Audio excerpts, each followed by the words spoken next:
Nagbabalik na naman ang inyong tagapaglingkod ng mga balita at pawang katotohanan lamang. Naging mainit nga na usapin sa mundo ng social media. Nagkagulo ngayon sa politika matapos ang matinding pagbubunyag ni Manang Aimee laban sa kanyang kapatid na si Kuting ng Norte or si BBM. Sa isang hindi inaasahang payag, diretsahang binatikos ni Manang Aimee ang mga umano'y kabalbalan at kapalpakan ng administrasyon ni Kuting sa pamamahala ng Pilipinas.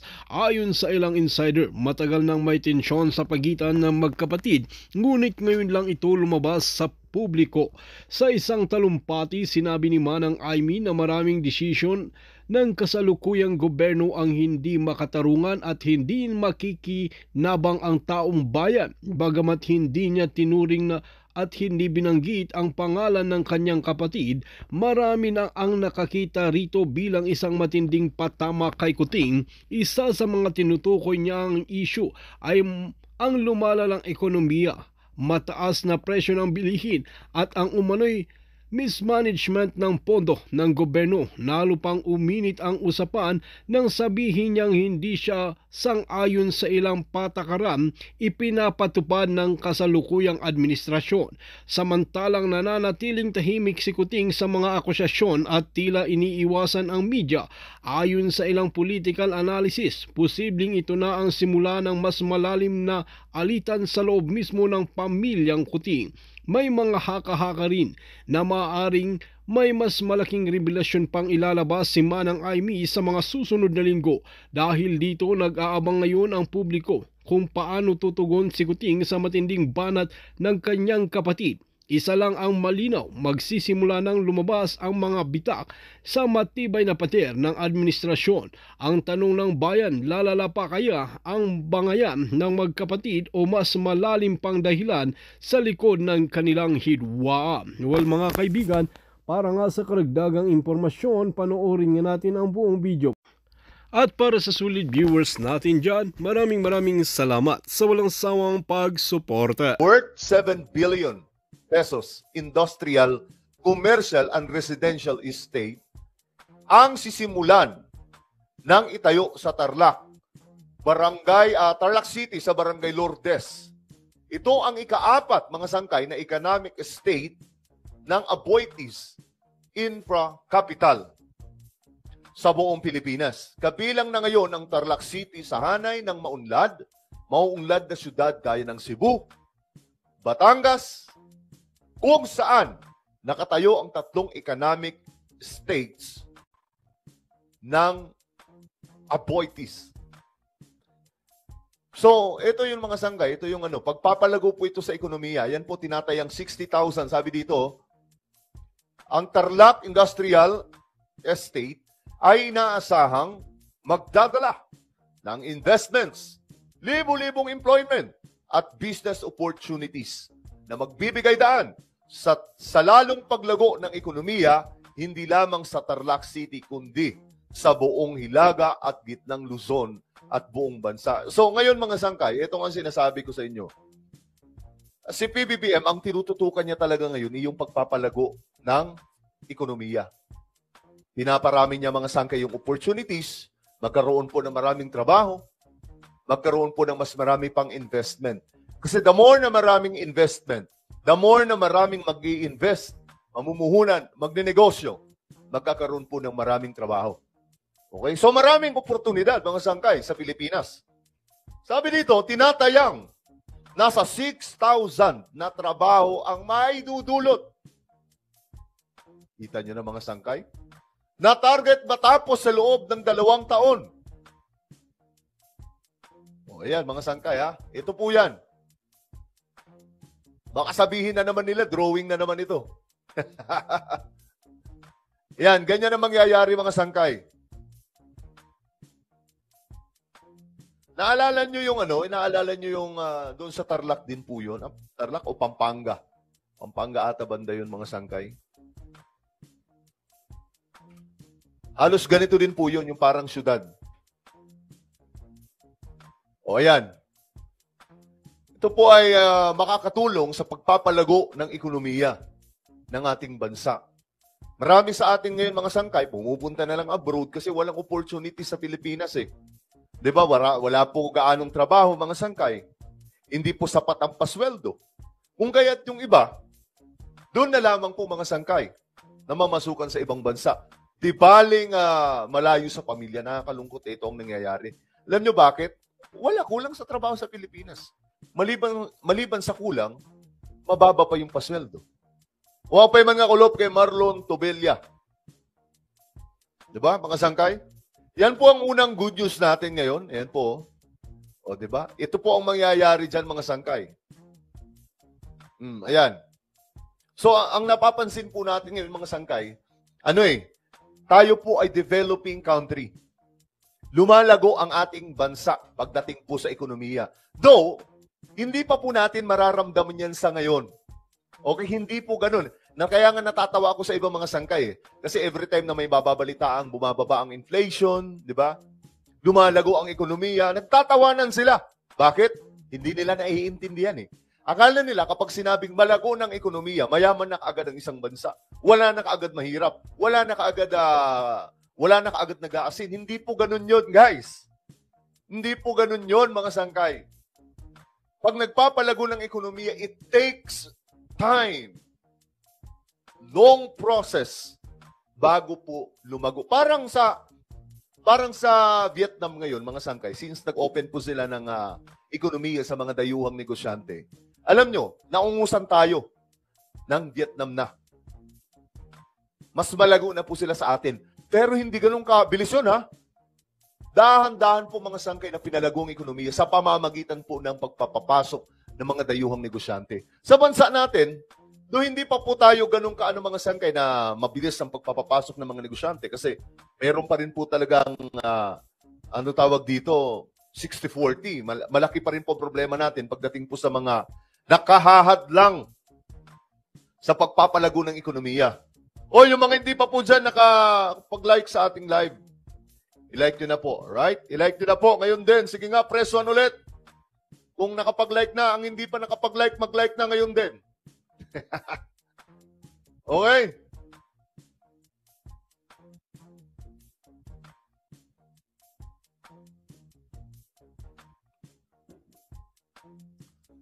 So, hindi po ganun kadali ang pagpapalago ng ekonomiya. Pero, ito po yung first time, mga sangkay, simula nung nawala si Ferdinand D. Marcos, ngayon lang ulit bumabalik-balik po tayo sa ere na nakakahakbang na po ang ekonomiya natin.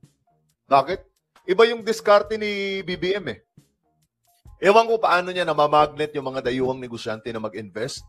Kahit yung mga local investor, di ko alam mga sangkay, pero it's happening. Nangyayari po talaga yan ngayon mga sangkay. So, hindi pa po ma-appreciate yan ng marami ngayon, pero kung halimbawa na lang si PBBM ang magiging pangulo ng, let's say, 10 years, makikita po natin ang grabing pag-unlad ng Pilipinas. Pero, sad to say, guys, ito ang katotohanan. 6 years lamang po ang ibinigay na panahon para sa mga namumuno sa pinakamataas sa Pilipinas. Sa madaling sabi, hirap na hirap po tayo mag-develop dahil ganun lamang po mga sangkay kaiksi ang taon para sa mga nagiging presidente. Bakit malago ang Russia, mga sangkay? Ito lang, bakit malago ang Russia? Ilang taon na ba si Putin na namumuno? Tingnan natin, mga sangkay. Putin.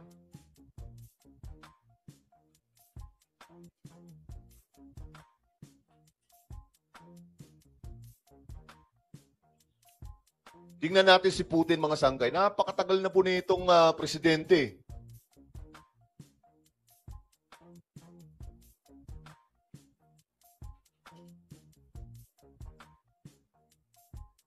Tingnan nyo mga sangkay. Si Putin. Tagal na oh.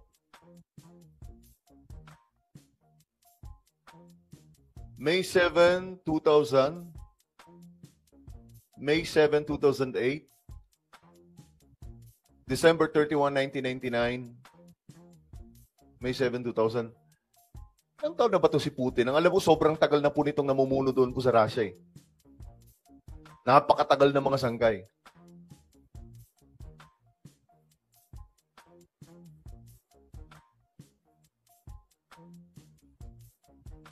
Isa pa sa matagal nang namumuno mga sangkay si Xi Jinping. Ilang taon na rin po yung namumuno mga sangkay. Kaya hindi po nakapagtataka. Bakit ganun po sila kalago? 'Di ba? 20 years. Tama ba? 20 years na po si Putin. Right? Kasi year 2000? Year 2000, hindi. May time mga sangkay na natalo po siya ata nun o pinalitan po siya mga sangkay. Si President Xi, napakatagal na rin po namuno. Kaya hindi po nakapagtataka bakit malago po ang China. Singapore, bakit lumago mga sangkay? Si Lee Kuan Yew, matagal din pong namuno. So, ang proyekto mga sangkay, yung development ng kanilang bansa, tuloy-tuloy, hindi po yung napipigilan kasi may bagong namumuno. Buti nga ito si PBBM, inalitan niya po si former President Rodrigo Duterte, pero pinagpatuloy niya yung mga proyekto na nasimulan mga sangkay. Kung dilawan yung namuno nun, hinto lahat yun. Sigurado mga sangkay. Kaya, hiram na hiram ang Pilipinas makausad sa totoo lang dahil 6 years lamang po ang namumuno sa atin. Hindi po pwedeng ma-re-elect mga sangkay. So, ang development, dahan-dahan lang. Dahan-dahan lang. Dahan-dahan lang. Sabi ni Riza, sana wag na magpalit ng president si PBBM pa rin ang president. Wala 6 years lang po talaga eh. Ayan, di ba? Ganito po ang mangyayari mga sangkay. Alam nyo, kung tatagal po si PBBM na mamumuno, magiging ganito halos ang buong Pilipinas. Ayan, magiging ganito. Okay, let's move forward. Ito, another good news. Ito ay patungkol sa PhilHealth. Napag-usapan po natin ito kahapon mga sangkay, pero dagdagan ulit po natin ngayon. Kasi, ang nakakatawa po sa mga taga-Batiko sa ating gobyerno, wala po silang alam patungkol po dito sa PhilHealth. Kung papaano po inayos ni PBBM. Ang tanging kinabibisihan lamang po nila mga sangkay, okay, ay yung, tawag dito, yung doon sa Supreme Court, may mga nabisto. Matagal na po yan mga sangkay. Panahon pa po nila former President Rodrigo Duterte, kahit pa po kailan Ninoy Aquino, ganun na po talaga yung kalakaran sa PhilHealth. Buti nga ngayon, inayos si PBBM. Kaya mag-ingat si BBM sa mga ina-appoint ng asawa niya na galing sa mga pinklawan, baka siya naman ang sakmali ng mga yan. Exactly, medyo may punto din po si Jerry. Okay. Ngayon, ito ang balita mga sangkay. Panoorin natin. Magandang gabi, Pilipinas. Magandang gabi din po. Natupad na ang pangako ni Pangulong Ferdinand R. Marcos Jr. noong nakaraang taon kaugnay sa dagdag serbisyo mula sa PhilHealth. Kabilang sa mga reforma sa benefit packages na inalok ng ahensya, ang pag-alis sa 45-day benefit limit. Ibig sabihin nito ay magtutuloy-tuloy ang kanilang coverage para sa mga miyembro kahit lumagpas na ang dating 1.5 buwang limit. Yan ang ulat ni Joshua Garcia.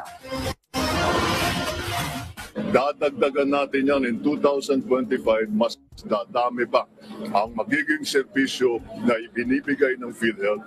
Mas lalaki pa ang magiging payment na ibibigay sa insurance claim. Yung mga nagrereklamo pa rin dyan hanggang ngayon at di naiintindihan ito, panoorin yung mabuti ha. Kasi first time po ito nangyari sa PhilHealth. Ito ang matibay na pangakong binitawan ni Pangulong Ferdinand R. Marcos Jr. sa mga Pilipino bago matapos ang taong 2024. Diit ng Pangulo, makaaasa ang mga Pilipino ng mas marami pang serbisyo mula sa PhilHealth. At ilang buwan lang ang lumipas.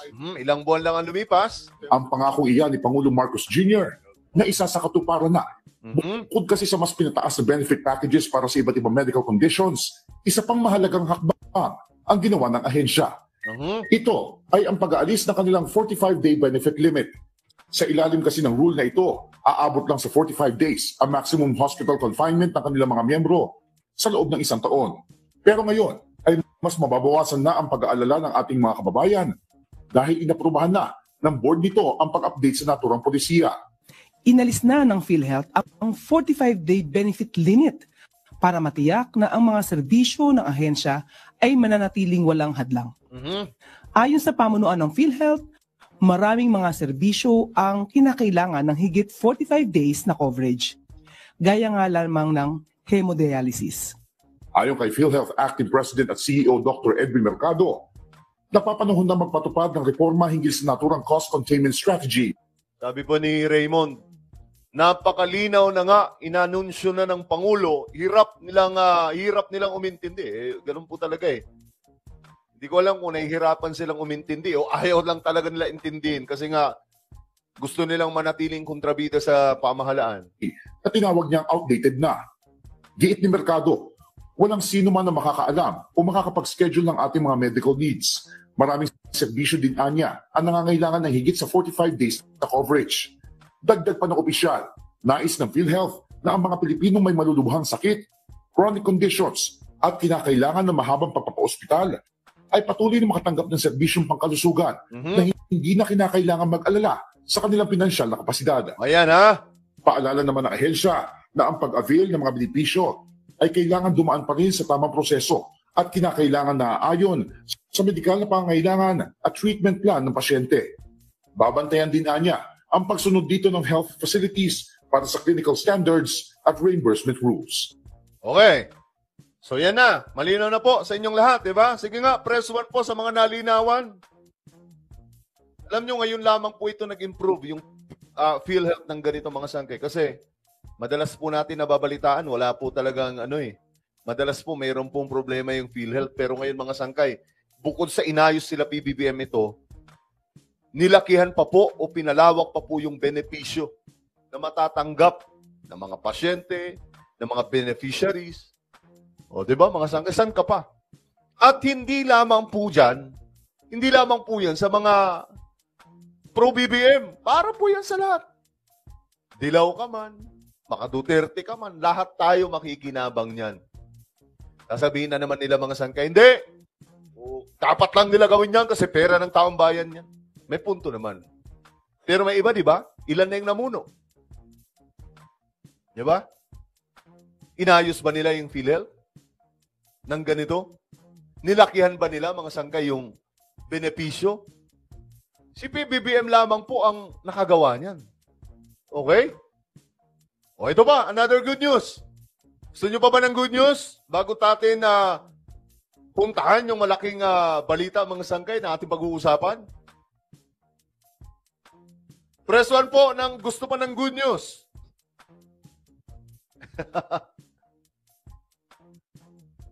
Okay.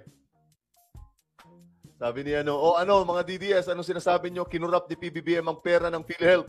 Makinig nga kayo dyan, hindi yung puro kayo fake news. Inamin naman ng kanila mga pinaniniwala ang mga vlogger na fake news nga. Di ba? Ito pa, another good news, mga sangkay. Ito. Panoorin po natin. Isa pong steel company sa Sarangani ang inaasahang magbubukas, mga sangkay. At alam nyo ba, ayon po sa report, nasa 20,000 daw po na trabaho ang maibibigay nito sa ating bansa. Ganyang karami. Panoorin natin, mga sangkay. Nasa 20,000 na trabaho ang magbubukas para sa mga Pilipino sa pagtatayo ng bagong steel manufacturing plant sa Maasim City, Sarangani. Okay. Sa ikalawang quarter ng taon, inaasahang sisimula ng Chinese company na Panhua Group ang unang yugto ng konstruksyon ng nasabing planta ng bakal. Ayan po ha, planta ng bakal, mga sangkay. Di ba, panahon po ni Apulakay, mayroon din pong ganito, mga sangkay. Ngayon, eto na. Sasabihin na naman nila, mga sangkay dyan. O, kita nyo na? Chinese yung may-ari. Akala ko ba ayaw nyo sa mga Chinese? Alam mo yung mga utak na talangka, yung mga maliliit lamang po yung utak, hindi po nakakapag-isip na maayos. Akala po talaga ata nila, mga sangkay, na porket kumukontra tayo sa ginagawa ng Chinese government sa West Philippine Sea, inaayawan na po natin lahat ng Chinese. Hindi po ganun yun. Ayaw po natin ng ginagawa ng kanilang gobyerno sa West Philippine Sea, but it doesn't mean na idadamay na po lahat. Maraming matitinong mga Chinese. May mga kaibigan po akong Chinese na matitino. talagang hindi po hindi po half Chinese, kundi talagang fully blooded ng Chinese. Pero matitino po sila. So hindi po lahat mga sangkay. Alam nyo, sabi pa nga, yung mga pasaway doon sa China, na mga Chinese, pumupuntang Pilipinas para magasik ng lagim. Kasi doon hindi po nila po pwede gawin yun eh. Madisiplina po yung China mga sangkay, hindi po sila basta-basta doon nakakapagtapon ng basura, hindi po sila basta-basta doon nagkakalat. Dito mga sangkay, mga dugyot, di ba? Mga dudugyutin ng mga yan eh. Pag nasa Pilipinas eh. Pero pag nasa ibang bansa, nasa lugar nila, hindi nila magawa yun. Ngayon, ito mga sangkay, isang Chinese company pala ito. Kung saan nasa 6,000 Filipinos ang unang makikinabang. Ayan ha. Ayan po mga sangkay, ginagawa na po, hindi po yan drawing. So maraming trabaho ang mabubuksan. Ito yung sinasabi ko mga sangkay na ginagawa ni PBBM ngayon. Nag-i-invite siya ng mga foreign investors, mga malalaking kumpanya, na magpagawa ng kanilang mga negosyo sa Pilipinas. Na hindi po nahihirapan pagdating po sa 1987 Constitution. Kasi pahirap po talaga yung 1987 Constitution na yan eh. Alam nyo, ang dahilan nga po kung bakit mahirap ang Pilipinas dahil po dyan sa 1987 Constitution, basura po talaga yan. At sa tingin ko naman, kahit po yung mga DDS dyan, mag-a-agree dyan. Yung mga hindi sarado yung utak. Basura po talaga yung 1987 Constitution. Kaya nga po ganito yung politika natin. Magulo, di ba? Daming korap. Tapos, tayo mga Pinoy, lagi tayo nag-aaway-away dahil po sa Diyos Marimar na politika na to. Nagkakasira po yung mga pamilya. Ngayon, mga sangkay, ginagawan po ni PBBM ng pamamaraan yung mga dayuhang negosyante. Magnegosyo kayo dito sa Pilipinas. Hindi na po niya pinapahirapan mga sangkay na kumuha po ng mga papel. Kasi, alam nyo, wala pa po si PBBM. Mga nauna pa mga sangkay. Ang hirap po magkaroon ng negosyo dito yung mga dayuhan. Sandamakmak ang dadaanan, kukunan pa po sila ng abuloy mula kay mayor. Tapos pagdaan pa kay gobernador, kukunan din po sila ng abuloy. Pagdating sa ganito, kukunan. Naku, mga sangkay, pakahirapan. Kaya, ayun ang nangyari. Walang pumupunta dito mga dayuhang negosyante. Ngayon, si PBBM na, mga sangkay, eto na. Inayos na po niya ang lahat. Though, sa 1987 Constitution, andun pa rin mga sangkay, yung, lalo-lalo na po yung 60-40 policy. Nakakabatrip yung mga yan, mga sangkay. Pero at least ginagawan po ng pamamaraan ni PBBM kasi ang harang lang naman yung Senado. Yung Senado kasi ayaw po ng economic chacha. Sa proyekto, ayon kay Philippine Consulate General in Chongqing, Ivan Frank Olea, mismong mga taga-maasim ang kukuning trabahante ng Panhua Group para sa kanilang planta. Aniya, malaking tulong ito sa ekonomiya ng bansa at magpapalakas sa ugnayang Pilipino-Sino. Kita nyo na, magpapalakas sa ekonomiya ng bansa. Yan ang sinasabi natin na ginagawa ngayon ni PBBM. Aabot sa $3.5 ang kabuang halaga ng nasabing proyekto at oras na matapos, inasahang nasa 10 million tons ng mga produktong bakal ang maipoproduce kada taon. Nasa 20,000 na trabaho. Diba? Gusto nyo pa ba ng good news, mga sangkay? Gusto nyo pa ba? O ito po, isa pa. May oras pa naman po tayo eh. O ito. Mahigit 200 foreign at local investors lumahok sa Invest PH 2025. Ano mayroon dyan, sangkay? Ano pa ba? Pag maraming mga investors, lalago yung ekonomiya natin. Ganun lang kasimple yun. Yayaman ang bansa. Buti na lang, gwapo tayo bro, at ginagamit natin ang utak natin. Tama yan, tama. Pero sa totoo lang mga sangkay, no? Pag mga pro-BBM, may mga mga gwapito eh. Mana din po talaga, may mga pinagmanahan din po talaga eh, no? Mag-agree ba kayo dyan, mga sangkay? Pag mga makamarkos, mga gwapo? Pag mga makamarkos, gwapo eh, no? Siyempre, hindi rin po magpapatalo dyan yung mga babae. Diba? Yung mga kababaihan dyan. Magaganda din yan pagka pro-Marcos. Diba? Okay, diretso na po tayo. Hindi po yan yung topic natin. Mahigit 200 na foreign at local investors lumahok sa Invest PH 2025. Dinagsa ng iba't ibang investors, mapa lokal man o international, ang kauna-unahang investor conference na isinagawa ng Philippine Stock Exchange. Samantala, naitala naman po ang 6% paglago ng GDP ng bansa. O, kita nyo na. Naitala ang 6% na paglago ng GDP sa ating bansa. Well, hindi po yan maiintindihan ng mga di lamang DDS. Ng iba, kasi ang sasabihin na naman nila dyan, paano lumago? Ang mahal na mahal ng mga bilihin sa palengke. Paano lumago? Ang dami pa rin mahihirap. Akala nila, si Thanos, isang pitik lang may nagbabago na sa lahat. Wala pong ganun. Sa pelikula lang po yun, ha? Simula nang maupo si Pangulong Ferdinand R. Marcos Jr. Oy, wag yung babagitin yan. Lumalago yung GDP natin dahil umupo si PBBM. Mayayari tayo dyan. Magagalit yung iba dyan. Hindi nila gusto yan, di ba? Si JB Santiago ng IBC 13 sa Balitang Pambansa. Ayan.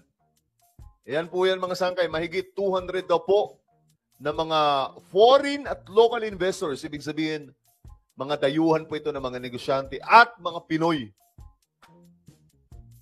Grabe mga sangkay. So, talagang massive development po itong ginagawa ngayon ni PBBM sa Pilipinas. Dinagsa ng mahigit 200 foreign at local investors, pati na rin ng mga executives ng malalaking kumpanya ang Invest PH 2025. Yun. Ang kauna-unahang investor conference ng Philippine Stock Exchange o PSE. Sabi ni PSE Chair Jose Pardo, matibay ang pundasyon ng ekonomiya ng bansa at patuloy na lumalago ang Gross Domestic Product o GDP. Patuloy na lumalago ang GDP natin. Sa madaling sabi, umaangat ng umaangat ang Pilipinas. Hindi po si PBBM ang nagsabi niyan, ha? O, kita nyo, mga sangkay. Pero siyempre, hindi pa mararamdaman natin lahat yun. Pero sooner, mga sangkay, mararamdaman din po natin yung paglago ng ekonomiya. Lalong-lalo na po kung tuloy-tuloy na ganito mga sangkay. Kung hindi nga lang po nagbabardagulan o hindi lamang po nanggugulo sa administrasyong ito yung kabilang kampo, di sana hindi nakakaroon ng distraction, di ba? O yung kabuang halaga ng mga produkto at serbisyong nagagawa ng Pilipinas. Dahil dyan, plano nilang bawasan ang ilang friction cost o bayarin sa stock trading para mas makahikayat ng investors at makapagsabay ng Pilipinas sa ibang bansa sa rehiyon. Ayun ang goal pala ng Pilipinas. Mailagay mga sangkay sa rurok ng paglago ng ekonomiya at makasabay sa mga bansa globally na lumalago ang ekonomiya. Good news o bad news? Of course, pag mga anti-Marcos, bad news yan. Pag mga pro-BBM, pro-government, good news yan. Diba? Kasi nakikita po natin ang paglago. Nako, mga ilang taon mula ngayon, kung sayang nga mga sangkay, kasi hanggang 2028 lamang po si PBBM eh. Kung matatagalan pa sana mga sangkay, di sana makikita po natin kung paano yayaman ng ating bansa dahil po sa ginagawa ngayon ng pamahalaan na pagpapayaman ng Pilipinas. Nakakataba ng puso pag nakikita natin ang ginagawa ng pamahalaan. Correct. Sabi dito, umaangat daw ang Pilipinas, kawawa sa iyo, Lods. 3 years na puro na lang ayuda. Para sa iyo, puro ayuda. Kasi mangmang kayo sa kung ano ang nangyayari. Diba? Hindi nyo nga alam na lumalago yung GDP. Bakit? Kasi nakikinig kayo sa mga fake news. Diba? Nasaan kahapon yung mga fake news? Peddler. Nandun, ginigisa. Doon sa Congress. Diba, mga sangkay? Di nila alam eh. Nagmumukha tuloy silang mangmang. Kasi wala nga po sila talagang alam. Hindi nila alam yung nangyayari sa Pilipinas na lumalagong ekonomiya. Hindi nila alam na dumadami yung mga investor. At hindi rin po nila alam anong mayroon sa mga investors. Hindi nila alam anong mayroon sa mga investment na ito, paano ito makakatulong sa ating bansa. Ito lang ang nasa isip kasi nila. Kapag Duterte ang mamuno, lalago ang Pilipinas. Yun lang yung alam nila. Hindi nila alam kung paano yan pinoproseso, paano lumalago yung ekonomiya, na hindi lamang po yan dahil sa itong namumuno ay ganito kagaling. Di ba? Mga sangkay. Kailangan ng kooperasyon dyan ng mga negosyante, mga kumpanya. Lalong-lalo na po dito sa Pilipinas, mga sangkay, pinamumugaran po tayo ng oligarko. Kaya nga po hindi tayo makaangat-angat, di ba pare? Hindi tayo makaangat-angat. Kasi, wala eh. Gapos tayo sa mga oligarchs. Kakaunti lang yung mga dayuhang nakakapasok sa ating bansa ng mga negosyante. Unlike ngayon, sa panahon po ni PBBM, dahan-dahan po tayong umaangat. Okay? Dahil po sa mga investors. We hope this event and future versions of it, alongside other PSE initiatives for investors, will help boost liquidity in our stock market. Sinabi rin ni Finance Secretary Ralph Recto na kabilang ang Pilipinas sa fastest growing economy sa Asia. Katunayan, pumalo sa 6% ang GDP growth mula 2022 hanggang 2024. Kita nyo na mga sangkay? Pumalo sa 6% ang GDP growth ng Pilipinas. Naitala daw ito mga sangkay nung maupo si President Marcos. Kaya nga ang sabi ko mga sangkay, hindi ako naniniwalang nabudol ako eh. Kasi nakikita ko yung ginagawa. Kung mayroon man akong pakiusap lang ngayon kay PBBM, ito po yung mahigpit pagdating po sa peace and order. Pagdating po sa kriminalidad sa Pilipinas. Yun lamang po yun mga sangkay. Lalong-lalo na po, dumadami na naman daw po yung mga gumagamit ng ipinagbabawal na pulburon. Pero overall mga sangkay, yung mga programs ni Pangulong Marcos, yung pagpapalago ng ekonomiya, dito po ako nagagandaan mga sangkay. Kasi maganda po talaga yung pagpapatakbo niya. Kaya lumalago ang ekonomiya ng ating bansa. Kita niyo mga sangkay, 6% ang inilago ng GDP. Pagdating po sa GDP. Naitala ito sa Pilipinas simula nung maupo si President Marcos Jr. Sa madaling sabi mga sangkay, maayos ang pamumuno. Hindi po sabaw. Hindi po katulad sa sinasabi ng mga dilawang DDS na wala daw ginagawa si PBBM. Diba? Wala daw ginagawa. Sabi ko nga, Marcos yan. May bobo bang Marcos? Diba? Nakapasok nga to si PBBM doon sa Oxford eh. Ito pang pinaglalaban nila. Sabi nila, si PBBM wala daw natapos. Pero yung makapasok ka sa Oxford, bibira yun, mga sangkay. Pag nakapasok ka doon, ibig sabihin, napakatalino mong tao. Hindi ka makakapasok doon kung aang-anga ka. Hindi ka makakapasok sa eskwelahan na yun, sa universidad na yun, talagang wala kang utak. Pero dahil isang Marcos, nakapasok po, matalino mga sangkay. Kanino pa ba magmamana? Diba?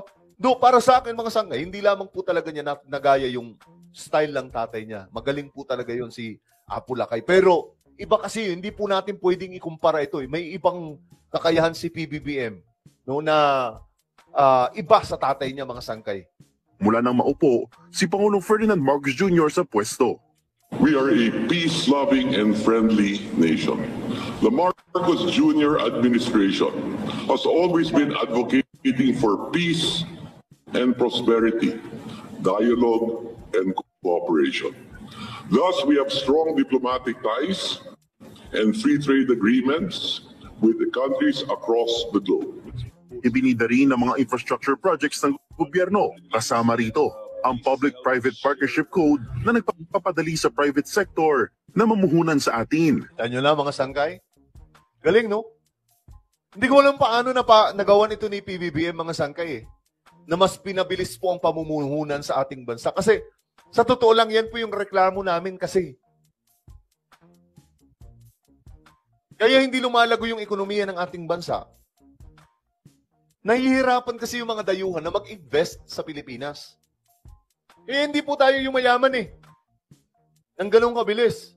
Pero kung ganito ngayon, kung tuloy-tuloy ito mga sangkay na si PBBM ang presidente, Tapos makikita, kasi kumpiyansa ang kailangan dito eh. Kailangan magkaroon ng tiwala at kumpiyansa yung mga dayuhan na mag-invest, mamuhunan sa ating bansa, magtayo ng kanilang mga negosyo. Yun lamang po yung kailangan. Kasi hanggat wala silang tiwala sa Pilipinas, alis sila, ayaw namin dyan, doon na lang kami magnenegosyo sa Vietnam. Doon na lang kami magnenegosyo sa China. Kaya nga sa China, ang yaman na po ngayon eh. Yung Singapore, ang yaman din dahil mga sangkay, open po yung kanilang bansa sa mga dayuhang negosyante. This is what we need in our country. Alam nyo, kahit sino pang mamuno, kahit 10 Duterte, 10 Marcos pa, ang mamuno ng sabay-sabay, hindi pa rin po yayaman ng Pilipinas. Hanggat mga sangkay, hindi po nangyayari ang pagpapapasok sa mga dayuhang negosyante. Naiintindihan nyo ba? So ngayon, ang ginagawa ni PBBM, hinihikayat niya ng hinihikayat yung mga dayuhan, mag-invest kayo sa amin. Magnegosyo kayo sa amin. Bakit? Alam po kasi ni Pangulong Bongbong Marcos na yan ang solution sa kahirapan ng Pilipinas.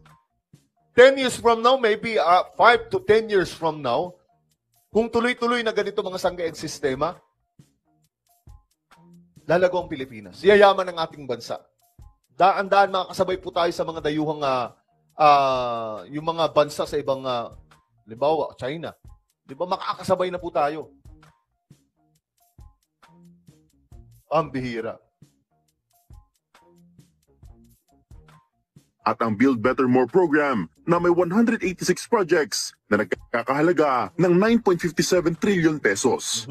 It's always good for both sides to see the other side or to get inputs from the other side.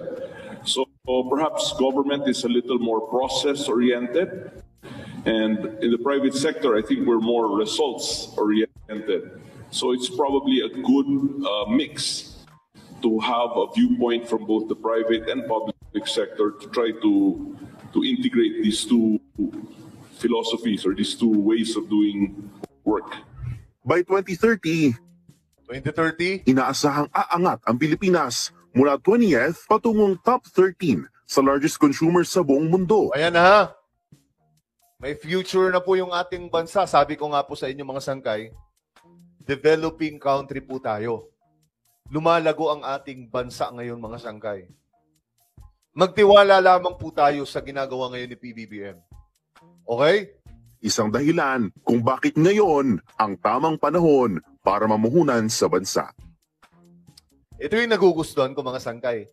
Kasi hindi po ito naiintindihan talaga ng iba eh.